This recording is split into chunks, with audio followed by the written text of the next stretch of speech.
Assalamualaikum, selamat datang di channel kajian eksklusif, tempat ceramah dan video seputar Islam. Untuk mendukung channel ini, silakan klik tombol subscribe, like, komen, dan share link video ini ke media sosial kamu ya. Semoga kita semua mendapat pahalanya. Jazakumullahu khairan. Alhamdulillah wassalatu wassalamu ala rasulillah sayyidina wa maulana Muhammad ibni Abdillah wa ala alihi wa sahbihi wa man da'a bi da'watihi wa istanna bi sunnatihi ila yaumi liqa'i rabbih wa ba'du. Hadirin hadirat jamaah fardu zuhur, insyaallah kita semua dimuliakan Allah Subhanahu wa taala. Amin ya rabbal alamin. Pada kesempatan yang baik ini saya diberikan waktu lebih kurang 60 menit sama di tempat-tempat yang lain. Cuma bedanya di sini tak boleh lebih walaupun semenit.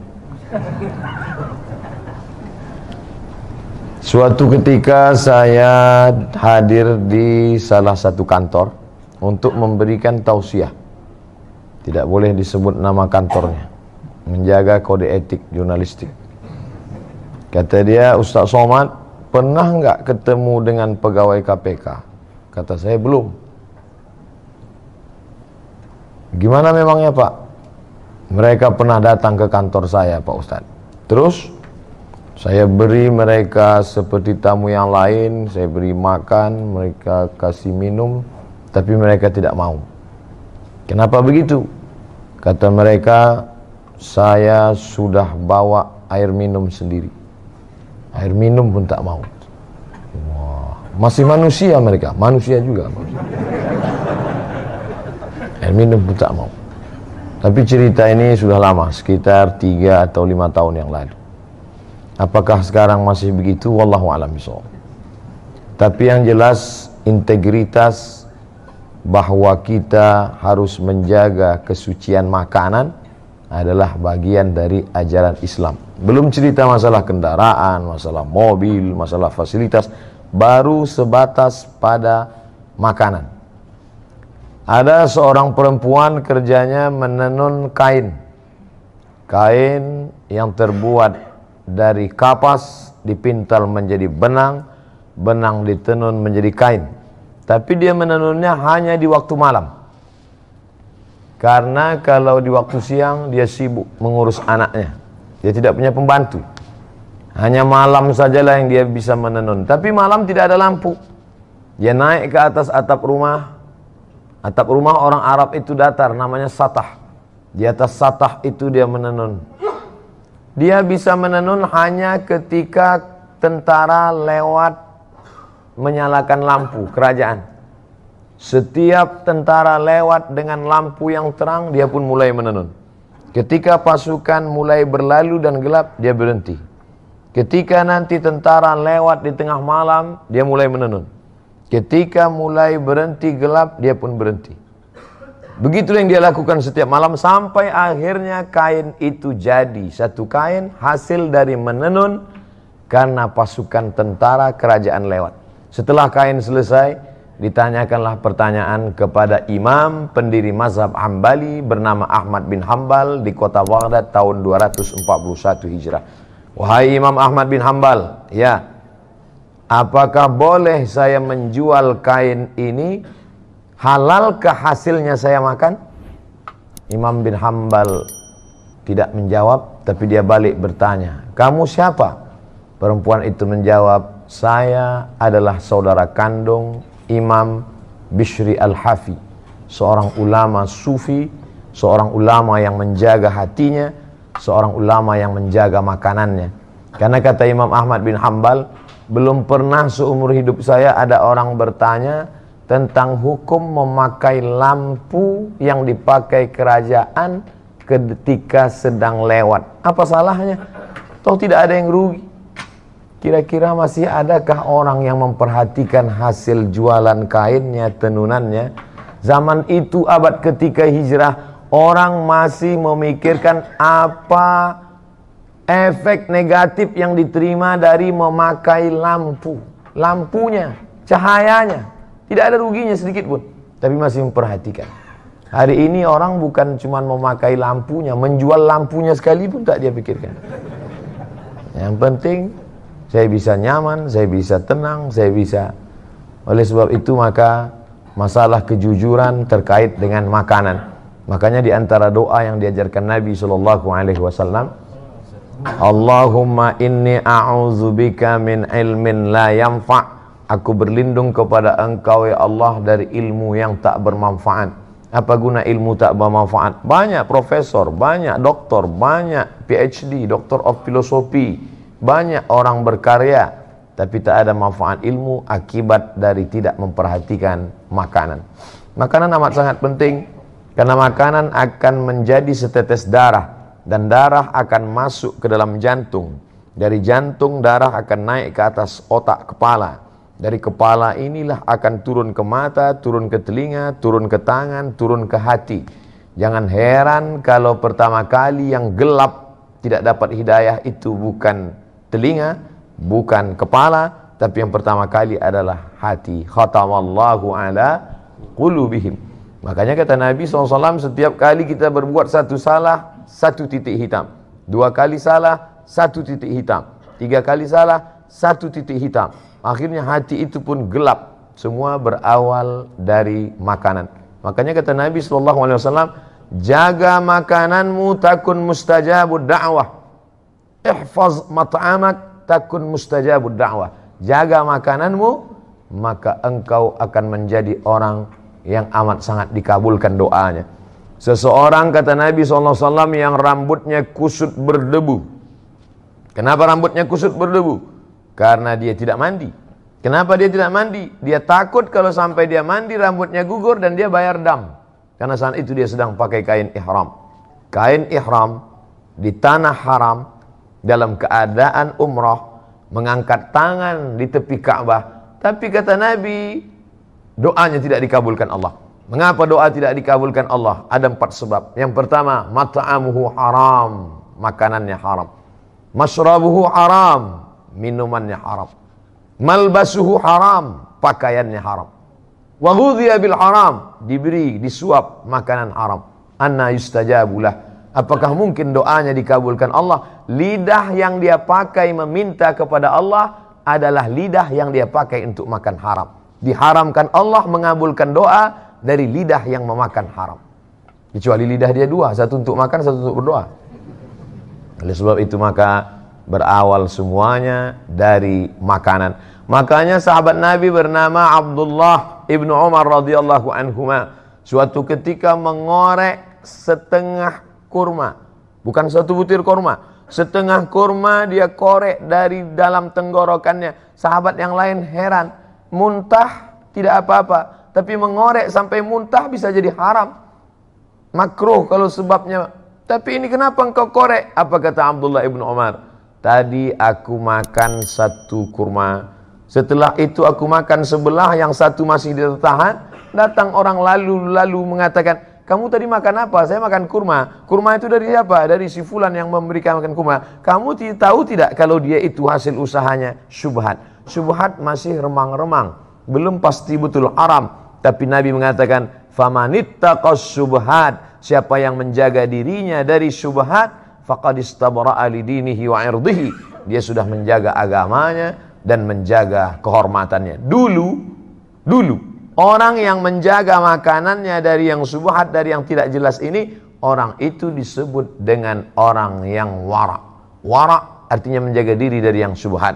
Takwa menjaga diri dari yang haram. Dulu kalau ada orang mengatakan, tadi baru saja ada orang datang membawa uang kemari dan saya menolaknya, orang itu akan dikatakan kamu adalah orang 2, wara atau takwa. Hari ini kalau kita berkata, tadi ada orang membawa harta yang banyak tapi saya tidak mau, saya tolak, maka sepakat teman-teman kita akan berkata, kamu adalah orang yang bodoh. Kenapa tidak diambil? Itu haram saudaraku. Aku tidak ingin merusak doaku, lidahku. Itu memang haram, tapi kita keluarkan saja 2,5% jadi halal toh. Dia bahkan tahu bagaimana cara membersihkannya. Itu memang haram, brother. Tapi kalau kita pergi ke umroh, kita nangis di pintu Ka'bah, selesai. Menangis di pintu Ka'bah, ya Rab, ya Allah, ya Allah. Bagaimana mungkin memberikan sesuatu yang haram? Berapa banyak orang yang sampai ke tanah suci berharap kepada ampunan Allah. Labbaik Allahumma labbaik, labbaik la syarika lak labbaik. Apa jawab malaikat? La labbaik wala sa'daik. Kau tidak dapat haji mabrur, umrahmu tidak diterima. Kenapa begitu? Zaduka haram, karena kau berangkat dengan uang haram. Apa sebetulnya judul ceramah Ustadz Zuhur ini? Yaitu berangkat dari pegawai KPK tidak mau kasih minum tadi. Dia bawa air minum. Saya lupa, kalau saya tahu saya bawa juga air minum dari rumah. Saudara yang dimuliakan Allah Subhanahu wa taala, hari ini yang paling mahal adalah integritas. Hari ini yang paling mahal adalah harga diri. Betapa banyak orang menjual harga dirinya karena ada yang lebih mahal dalam diri dia, dunia. Sedangkan kita mengatakan dunia beserta isinya hanyalah setengah sayap nyamuk. Begitu Nabi SAW mengajarkan.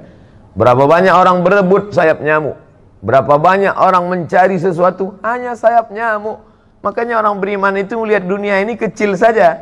Kalau dapat tidak terlalu bahagia, karena yang dia dapat hanya setengah sayap nyamuk. Dan kalau tidak dapat pun tidak terlampau sedih, karena yang hilang itu pun setengah sayap nyamuk. Tapi kadang kita bisa kan mengomongkannya saja. Ketika sampai kita alami, ternyata setengah sayap nyamuk itu sebesar setengah sayap Boeing bagi kita. Setengah sayap nyamuk, itulah digambarkan Nabi SAW. Dalam perumpamaan lain Nabi mengatakan, celupkan ujung jarimu ke tengah samudra, falyanzur bima yarji, angkat pandang apa yang melekat di ujung jari. Apa yang menempel di ujung jarimu, itulah dunia. Setetes, dua tetes. Apa yang tinggal, itulah akhirat beserta isinya. Jadi kalau ada orang terlampau mengejar dunia, maka dia hanya mengejar setetes. Kalau terlampau bahagia, bangga, sombong pada yang setetes.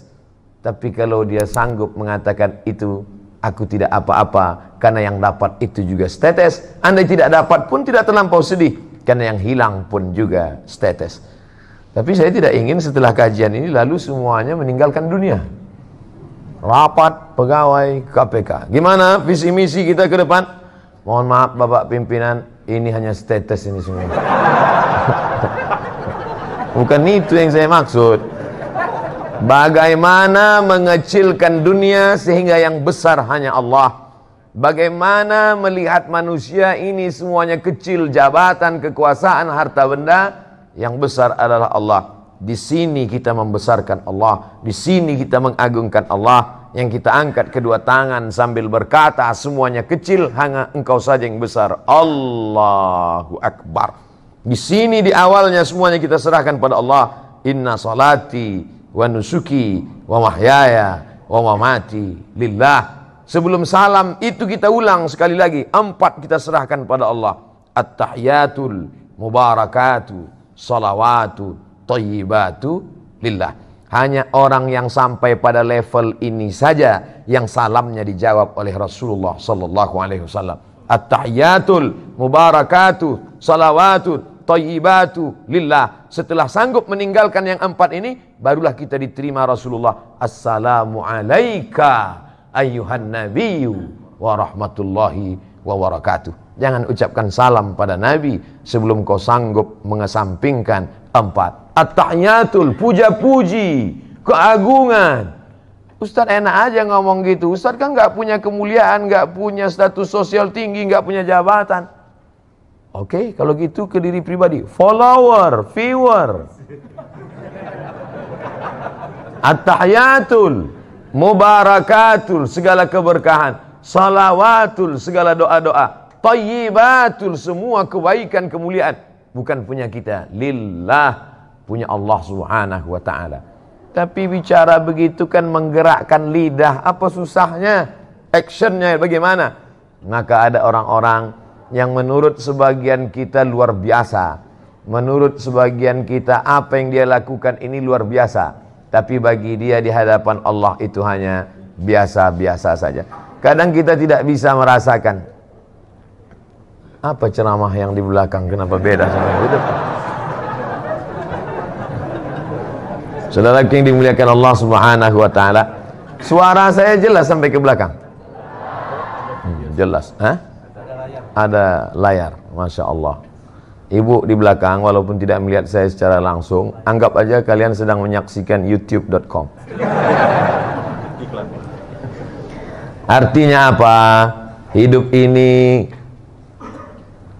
makan, pakai, tak lebih daripada itu. Punya rumah yang besar, pakai. Punya makanan yang enak, makan. Makan, pakai, tak lebih, tak kurang dari itu. Ma'akalta yang kau makan akan busuk, wa malabista yang kau pakai akan lapu. Kalau dulu orang mengatakan hidup ini cuma makan, pakai, malah sekarang makan pun tidak. Berapa banyak saya acara di depan pejabat-pejabat, orang-orang hebat, tidak makan sama sekali. Saya malah heran, ini makanan enak-enak sekali, mereka tidak makan. Nggak dimakan Pak, kolesterol.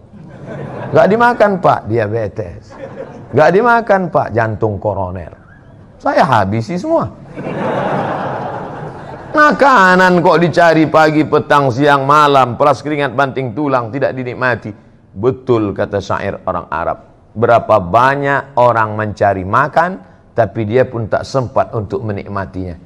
Pakaian, sehebat-hebatnya pakaian, sekaya-kaya orang, setinggi-tingginya jabatan, pakaian paling tebal 3 lapis. Satu pakaian di dalam, singlet, underwear. Yang di luar ini. Yang nomor 3, aksesoris. Ini saya pakai supaya orang tahu saya ustadz gitu. Kalau tidak, saya memang tidak pakai sorban. Saya kemana-mana biasa aja jalan. Cuman beberapa kali, kemarin waktu saya sedang duduk di pesawat, lewat itu yang bagi nasi. Apa kata dia? Mirip sekali dengan Ustaz Somad ya. Mati saya.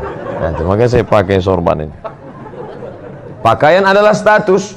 Dengan pakaianlah kita bisa membedakan mana ulama, mana orang biasa. Makanya mufti-mufti kerajaan di zaman dulu jubahnya dibuat 2 lapis. Satu jubah putih di dalam, yang kedua jubah hitam di luar, sorbannya dipakai. Al-Azhar menunjukkan status, di luar ada sorban putih, di dalam ada topi merah, lengkap dengan jambulnya. Kalau sudah dipakai itu menunjukkan dia hafal Al-Quran. Pakaian adalah status sosial, tapi manakala ketika kita menghadap Allah Subhanahu wa ta'ala, semua pakaian yang menunjukkan status lepas. Belum pernah lama hidup banyak dirasa, jauh berjalan banyak dilihat. Belum pernah saya melihat orang mati Islam bersyahadat pakai pakaian yang dia pakai dulu. Sehebat apapun itu, semuanya akan tinggal. Belum menghadap Allah saja di dunia sudah lepas, apalagi ketika menghadap Allah Subhanahu wa ta'ala. Mana pakaian yang akan kau bawa? Yatsma'ul mayyita thalathun, yang mengiringi mayat ada 3. Yang pertama, maluhu, hartanya. Mobil yang paling mahal ikut mengiring sampai ke pelataran parkir. Belum pernah saya hadir pemakaman ikut mobil-mobilnya masuk dalam. Ahluhu, keluarga, anak, cucu, menantu, kawan, sahabat, andai tolan, satu kantor, alumni, alma mater, menangis mereka satu angkatan, hanya sampai pintu kubur. Istri yang tersayang, paling disayang, yang katanya buah hati belayan jiwa, itu pun hanya menangis di pintu kubur. Ramai-ramai orang menahannya. Ibu, sabar bu. Tidak, saya mau tetap masuk ke dalam. Tetap mereka tahan, jangan bu. Padahal andai dilepas pun, enggak juga dia mau masuk ke dalam. Coba. Saya beberapa kali itu saya perhatikan, begitu semangatnya mereka menahan. Jangan. Saya diamin aja, biarin aja, nggak akan masuk dia ke dalam. Kita tahu kok itu action aja. Mohon maaf ibu-ibu, saya bisa ngomong gitu karena ibu jauh di belakang. Artinya apa? Apa yang kita amalkan, kita bawa hari ini, itulah yang akan kita tunjukkan nanti di hadapan Allah Subhanahu wa ta'ala. Di tempat lain saya dikasih air minum, saya minum. Tapi di sini saya ingin balas bahwa saya punya integritas. Saya nanti akan datang lagi ke kantor bapak yang dulu bicara kepada saya, Ustaz Somad, pegawai KPK itu integritasnya luar biasa. Kami kasih dia air minum, dia katakan, saya bawa air dari kantor kami. Nanti saya akan katakan ke dia, Bapak, saya pun ceramah juga di masjid kantor mereka. Dan ketika mereka kasih air minum, saya katakan, saya bawa dari rumah. Saudara yang dimuliakan Allah Subhanahu wa Ta'ala. Artinya apa? Setiap tetes ini akan kita diminta pertanggungjawaban di hadapan Allah Subhanahu wa Ta'ala. Ini diberi dari mana? Ini uang negara. Tidak ada nama saya dalam anggaran ini. Setiap tetesnya. Jangan sampai hancur amal saya. Pahala ceramah-ceramah saya semuanya habis hanya karena 600 ml ini. Integritas harus kita jaga. Takbir. Masya Allah, pantang dipancing. Ya'ti yaumal qiyamati, ada orang nanti pada hari kiamat dia akan mati menghadap Allah bisolatin, solatnya banyak. Solat qabliyah, solat ba'diyah, solat tahajud, solat witir, solat duha, solat isyraq, solat awabin, solat tasbih. Wa zakatin, zakat, wakaf, infak, sedekah, bangun masjid, pondok pesantren. Wa siyamin, puasa Senin Kamis, puasa Nabi Daud, puasa Ayyamul Bait, puasa 6 hari di bulan Syawal, puasanya banyak. Tapi ternyata amalnya itu tidak bisa menolong dia. Sebab apa? Mat'amuhu haram, karena memakan harta orang lain. Akala mala hadza, memakan harta si fulan. Wa safaka dama hadza, menumpahkan darah si fulan. Wa daraba hadza, memukul si fulan, menganiaya si fulan, menzalimi si fulan. Diambil salatnya diberikan pada orang yang dia aniaya. Diambil puasanya diberikan pada orang yang dulu dia zalimi. Diambil sedekahnya diberikan pada orang yang pernah dia sakiti.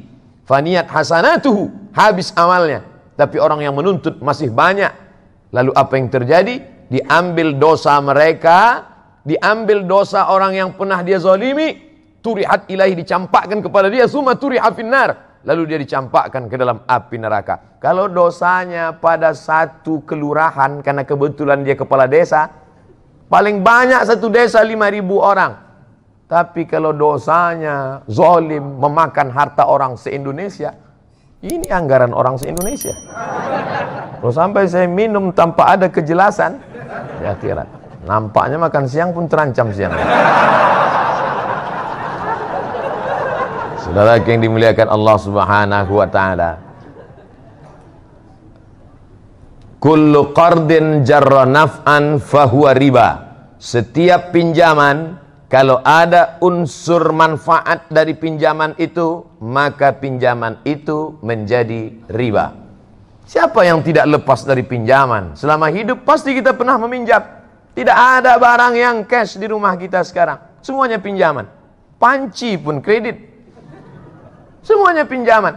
Andai saya meminjam kepada Bapak, saya tak tahu nama-nama Bapak, tak tahu saya. Satu-satunya yang saya tahu nama di sini cuma Pak Novel Baswedan. Saya pinjam uang Bapak 5 juta, Pak. Oke, Ustadz. Nih pakai duit 5 juta. Pinjam ya, Pak? Iya. Lalu kemudian besok 2-3 hari, boleh saya pinjam motornya? Apakah Pak Ustadz? Maka motor yang saya pakai itu sudah saya pakai unsur manfaat. Kullu qardin jarra naf'an, kalau meminjam ada mengambil manfaat, maka manfaatnya itu adalah riba. Sekarang berapa banyak kita meminjam barang orang, uang orang, justru kita pinjam kayak karena manfaat itu. Kalau tidak ada manfaatnya, kamu kasih pinjaman sama dia, iya. Kenapa kamu ambil barang dia, kamu manfaatkan? Loh, kalau enggak saya manfaatkan, saya dapat apa? Betapa logika kita sudah terbolak-balik.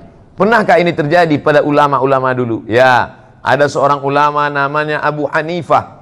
Kalau saya sebut Abu Hanifah banyak yang tidak kenal. Saya sebut nama lengkapnya Nu'man bin Thabit, juga tidak kenal. Tapi kalau disebut Imam Hanafi, oh. Makanya kalau kenalan sama orang tanya nama lengkapnya. Nama siapa? Abdul Somad. Oh, itu. UAS, itu juga. Ustaz Abdul Somad. Abu Hanifah, Nu'man bin Thabit, Imam Hanafi meninggal di Kufah, Irak tahun 150 Hijrah. Kemudian ada orang meminjam uang dia. Dan ketika itu dia bertamu ke rumah orang tersebut, di depan rumah orang itu ada sebatang pohon kayu yang rindang, dan dia tegak di tengah panas. Datang orang melihat, Imam Hanafi, iya, kenapa tidak bernaung di depan rumahnya, kan ada pohon kayu, tegak saja di bawah pohon itu, kenapa? Dijawab Abu Hanifah dengan argumen tadi, kullu qardin jarra naf'an fahuwa riba. Setiap pinjaman kalau mengambil manfaat, maka itu adalah riba. Tegak di depan rumahnya, yang di bawahnya ada pohon kayu, yang tempat bernaung tidak kena panas, maka tegak di bawah pohon kayu itu pun, jangankan masuk ke dalam meminum airnya, jangankan masuk ke dalam memakan kuehnya, jangankan masuk ke dalam meminjam untanya, berdiri di depan rumahnya mendapatkan naungan pun sudah termasuk dalam kategori riba. Jadi ulama-ulama itu dulu kenapa ilmunya berkah? Lagi-lagi menjaga makanan dan minuman. Kalau lidah yang dipakai tidak pernah makan riba, makan haram itu, maka akan masuk ke dalam hati manusia. Kalau kita dengar ceramah orang, masuk dia ke dalam hati kita, insya Allah. Tapi kalau tidak, ini nanti di akhir coba ceritakan, masuk apa tidak. Kalau tidak, berarti lidah saya ini sudah makan macam-macam. Saudaraku yang dimuliakan Allah Subhanahu wa Ta'ala, tapi Allah tidak bebani kita di luar kemampuan kita. La yukallifullahu nafsan illa wus'aha. Tadi saya mulai jam 1, jam 12 lewat 15. Masya Allah. Itu enaknya kita ceramah di KPK ini. Mereka tepat waktu. Saya dikasih tahu Ustadz hanya sampai jam 1 lewat lebih korupsi. Karena mereka ini sangat punya integritas Ustadz. Kalau di tempat lain Ustadz lewat dikit aja 15-10 menit mereka tetap nggak apa-apa, lambat-lambat dikit nggak apa. Di KPK Ustadz jangan coba lewat 1 menit aja mereka bubar sendiri. Daripada Ustadz malu, bagus Ustadz tutup sebelum habis. Sakitnya nggak seberapa, malunya. Ini kan direkam. Nanti masuk ke YouTube, apa kata orang? Ustadz Somad ditinggalkan jamaah karena korupsi. Luar biasa. Masya Allah, tabarakallah. Saya terus terang, ceramah ini udah kemana-mana. Dari mulai Sabang, sampai ke Sydney, sampai ke Melbourne. Di Hong Kong nggak jadi. Terus terang banyak. Tapi yang paling hati saya agak-agak cemas, ceramah di KPK ini. Makanya tadi entah doa-doa apa saya baca sebelum masuk. Bismillahilladzi la yadurru ma'asmihi syai'un fil ardi wala fis sama. Ya Allah, dengan kusebut namamu, tidak ada satupun yang datang menimbulkan mudarat, tidak satupun yang dapat memudaratkan aku, baik di langit maupun di bumi, apalagi pegawai KPK. Harus dibaca itu, ada keyakinan yang kuat bahwa kita ditolong oleh Allah Subhanahu wa Ta'ala. Syarat pertolongan Allah turun, maka jangan pernah melawan perintah Allah. Kata Nabi SAW, ini namanya Jabal Rumat, bukit pemanah. 70 pemanah dipasang di atas. Nanti aku akan perang di bawah, namanya perang Uhud. Kalau pasukanku menang di bawah, kamu jangan turun. Dan andai aku mati bersimbah darah kalah pun kalian jangan turun. Tetap pasukan pemanah di atas. Ternyata yang namanya manusia lupa dan lalai. Begitu mereka melihat pasukan Nabi di bawah kalah, langsung mereka turun. Melihat pasukan Nabi menang mengalahkan pasukan musyrik kalah, mereka langsung turun ke bawah, tergoda ingin mengambil harta rampasan perang. Apa yang terjadi? Datang pasukan Khalid bin Walid dari belakang. Waktu itu dia belum masuk Islam, tahun ketiga. Turun dia menyerang dari balik. Maka umat Islam dikepung dari dua arah. Satu dari kanan, satu dari kiri. Meninggal sahabat terbaik, Sayyidus Syuhada, Hamzah bin Abdul Muttalib. Perang itu terjadi di Bukit Uhud. Makanya nanti kalau umrah di atas Bukit Uhud itulah nampak ini pasukan muslim, ini pasukan musyrik, pasukan turun dari Jabal Rumat, dikepung dari dua arah. Orang ziarah di padang Uhud itu menetes air mata, yang ngerti sejarah. Tapi kita pergi umrah, apa yang terjadi di atas? Melihat, ketawa sih, kiki, hai mama. Orang berilmu saja yang memahami perjalanan-perjalanan sejarah. Apa yang ingin Ustadz sampaikan pelajaran dari perang Uhud? Bahwa sekali saja perintah larangan Rasulullah itu dilanggar, kekalahan bersimbah darah. Berapa kali pertolongan Allah tidak turun gara-gara kita tidak ikut perintah dan tidak menjauhi larangan Rasulullah. Sekali saja larangan Nabi itu dilanggar, tak jadi kemenangan itu datang. Bolak-balik kita mengatakan hasbunallah wa ni'mal wakil, ni'mal maula wa ni'man nasir, la haula wa la quwata illa billah. Kenapa tidak turun pertolongan? Karena tidak cukup syarat. Kalau cukup syaratnya, pertolongan Allah akan datang. Maka 5 kali sehari kita katakan innaka la tukhliful mi'ad, engkau tidak akan ingkar janji ya Allah. Maka saudara-saudaraku sekalian, ibu dan bapak muslimin muslimat, bersyukurlah bekerja di tempat orang-orang menjaga integritas. Bersyukurlah bisa bekerja yang kerjanya sekaligus adalah ibadah. Ini banyak orang memisahkan antara kerja dan ibadah. Kalau dia sudah beribadah, sholat, puasa, zikir, khusyuk sekhusyuk-khusyuknya. Kalau udah masuk masjid, astagfirullah, astagfirullah. Jadi kita nanti acara itu, subhanallah, subhanallah. Tidak ada waktu. Di masjid ini kita beribadah. Di masjid ini kita khusyuk-khusyuknya. Kalau mau curang, nanti di kantor. Ini sekuler. Memisahkan antara agama dengan kerja. Memisahkan antara Tuhan, padahal dalam Islam dimanapun berada, wa huwa ma'akum aynama kuntum, dimanapun kamu berada, Allah tetap mengawasi kamu. Oleh sebab itu maka di kantor ibadah, di masjid ibadah, di Masjidil Haram di Makkah ibadah, di Indonesia ibadah. Ini sekarang banyak orang kalau sudah di Masjidil Haram sehusyuk-husyuknya, tapi kalau sudah di tanah air, ketika di Mina melontar setan sampai kesetanan. Tapi ketika kembali ke tanah air, setan-setan pun heran. Loh, yang lontar dulu kan ente. Kok malah ngajak melanjutkan MOU lagi, kata dia. Ini apa yang terjadi ini? Ternyata agama kita tidak kafah. Kita sudah memotong-motong. Ada parsial-parsial. Padahal Islam menyuruh kita, ya ayyuhalladzina amanu, hai orang beriman, udkhulu, masuklah kamu fi silmi, dalam agama Islam. Kafah, di kantor ibadah, di rumah ibadah, di jalan pun ibadah. Kalaulah di jalan itu tidak ibadah, kasihan sekali bapak-bapak polisi di jalan meluruskan lalu lintas, tidak bernilai ibadah. Kalaulah malam itu tidak ibadah, kasihan sekali petugas jaga malam tidak ibadah. Maka semua hidup ini adalah ibadah. Ustaz Somad enak aja ngomong gitu. Iya Ustaz, ceramah adalah ibadah, khutbah adalah ibadah. Lalu kami ini, maka kerja bapak ibu adalah ibadah. Kalau mati dalam kerja ini, maka matinya adalah mati syahid. Ini ancaman-ancaman luar biasa, tekanan-tekanan luar biasa. Kalau tidak difahami dengan itu, kemana dasar? Dasar utama bekerja adalah akidah la ilaha illallah. Setiap langkah adalah ibadah, hembusan nafas adalah ibadah, detak jantung adalah ibadah. Mati dalam ibadah ini, makanya mati syahid. Bapak setiap pagi harus berkata, Mama, my darling, my lovely, izinkan aku untuk jihad fisabilillah. Langsung dia jawab, takbir Papa. Karena kerja adalah ibadah. Kalau tidak begitu nanti kita akan datang takut, datang cemas, datang ngeri, datang. Orang kalau terlampau takut hidup ini, detak jantungnya tidak normal. Ujung-ujungnya mati juga. Mati kenapa? Tekanan jantung.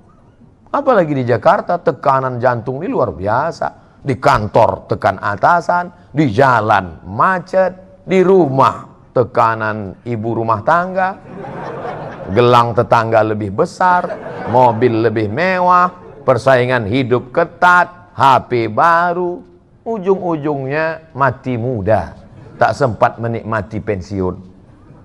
Maka apa yang bisa menenangkan jiwa ini?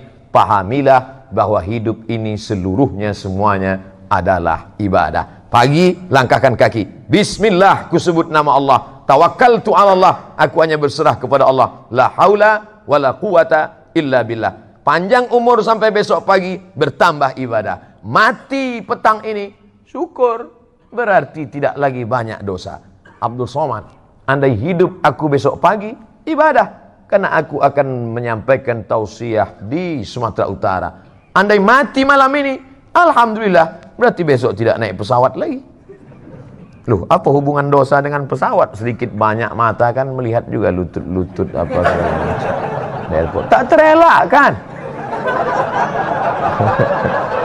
Saudara yang dimuliakan, saya real saja. Saya tidak mengatakan bahwa saya ceramah tadi masalah setetes air pun masalah saya nyamuk lalu kemudian saya kemana-mana pejam mata, kan tidak. Lalu kalau Ustaz naik pesawat di airport semua Ustaz lihat itu, saya tidak melihat. Cuman kan kita terlihat. Tinggal lihat, kita hidup di alam nyata, kita bukan di alam malaikat. Saya kira malaikat pun dapat memaklumi itu.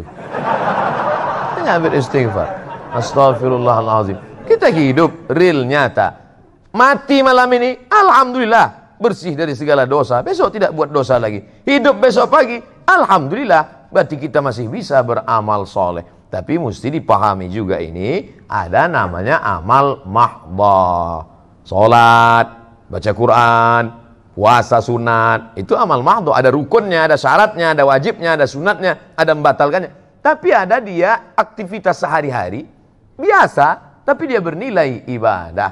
Jadi jangan dibolak-balik. Nanti datang azan, hayya 'alas shalah, ente nggak ke masjid. Kerja ini pun ibadah, saudara. Nah, ini nggak betul juga. Karena kalau panggilan atasan kita bukan main lagi. Besok datang jam 7 ya, siap Pak. Besok datang pagi ya, oke Pak. Tapi kalau panggilan Allah Subhanahu Wa Taala, ente nggak sholat ke masjid zuhur, waktu panjang, saudara. Tapi kita kan sholat berjamaah itu. Iya, ulama kan ikhtilaf dalam masalah.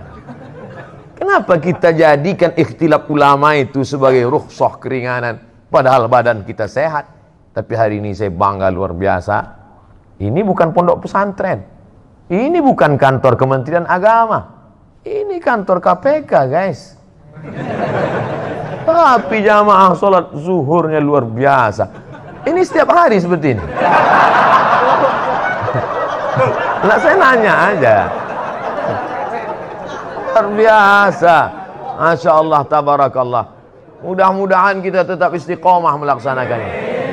Al-istiqamah, satu istiqamah khairum min alfi karamah. Satu istiqamah lebih baik daripada 1000 karamah. Badan kebal bisa ngilang, terbang di awan, jalan di atas air, tak ada gunanya. Karena semua akan tinggal. Tapi satu istiqamah, alladzina qalu rabbuna Allah, orang yang berkata Tuhanku Allah, tsumma istaqamu, istiqamah dia. Tatanazzalu alaihimul malaika, turun malaikat sebelum dia mati. Apa kata malaikat? Allah takhafu, jangan kau takut. Wala tahzanu, don't be sad. Jangan kau sedih. La tahzan, jangan sedih. Orang mau mati itu ada perasaan dua. Pertama, takut menghadapi sakaratul maut, takut menghadapi azab kubur. Yang kedua, sedih. Sedih meninggalkan anak, sedih meninggalkan rumah yang besar, sedih meninggalkan istri akan diambil brownies. Sedih. Nah, tengok, ibu udah senyum-senyum di belakang. Tapi sedih dan takut itu hilang karena malaikat menenangkan dia dan semuanya mati dalam keadaan husnul khatimah. Di akhir majelis ini Al-Faqir Abdul Somad hanya minta request satu saja, doakan Abdul Somad mati husnul khatimah. Amin. Jangan sekarang, kita masih ada jadwal lagi. Saya tahu waktu sudah habis, tapi jangan terlalu tunjukkan kan. Doa di masjid dikabulkan Allah, doa selesai sholat dikabulkan Allah, doa berjamaah dikabulkan Allah. Maka di hari majlis, doa di majlis ilmu dihadiri malaikat dikabulkan Allah. Tak tahu entah dari mulut yang mana doa itu mengetuk pintu-pintu langit. Nampaknya dia manusia biasa saja, bukan ulama, bukan ustadz, tapi rupanya hatinya bersih, makannya bersih, tak pernah makan subhat. Sekali amin dari mulut dia mengetuk. Itulah mengapa kita selalu doa istisqa beramai-ramai, doa minta hujan ramai-ramai. Ustaz, ini kenapa kita sudah istisqa tapi hujan nggak turun juga Pak Ustaz? Bukan salah saya. Terus yang bakar hutan itu ikut doa sekalian. Mana mau dia? Begitu cara saya membela diri saya. Daripada saya dipojokkan terus. Maka di akhir majlis ini mari kita sama-sama berdoa. Ala hadhihi niyyah al-Fatihah. A'udzubillahi minasyaitonirrajim. Bismillahirrahmanirrahim. Alhamdulillahirabbil alamin. Arrahmanirrahim. Maliki yaumiddin. Iyyaka na'budu wa iyyaka nasta'in. Ihdinas siratal mustaqim. Shiratal ladzina an'amta 'alaihim ghairil maghdubi 'alaihim waladdallin. Amin. Allahumma shalli ala sayyidina Muhammad wa ala ali sayyidina Muhammad. Kami bermohon dengan kemuliaan Al-Fatihah, dengan kemuliaan Nabi Muhammad sallallahu alaihi wasallam.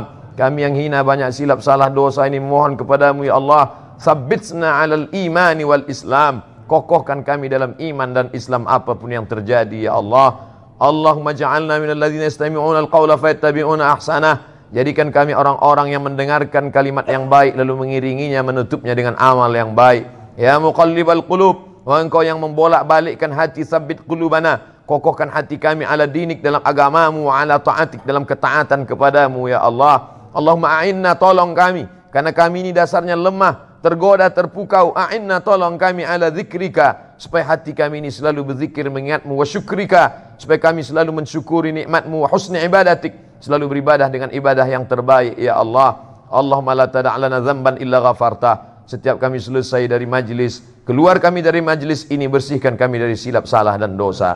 Wala maridan illa syafaitah, ada di antara kami yang sakit, sembuhkan untuk selamanya. Wala mayitan illa rahimtah, yang meninggal dunia lapangkan kuburnya, terang benderanglah hendaknya.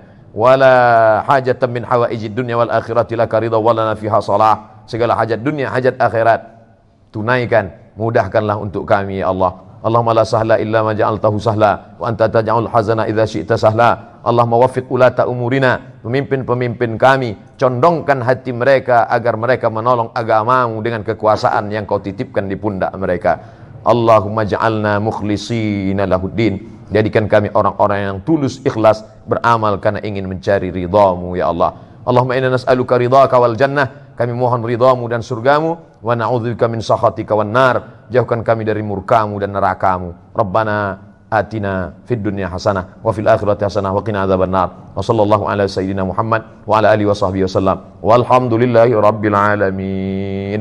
Terima kasih segala perhatian. Selama menyampaikan tausiah 45 menit ini banyak tutur kata yang tidak berkenan di hati, menyinggung perasaan saya Al-Faqir Abdul Somad, mohon beribu maaf. Terima kasih. Wassalamualaikum warahmatullahi wabarakatuh.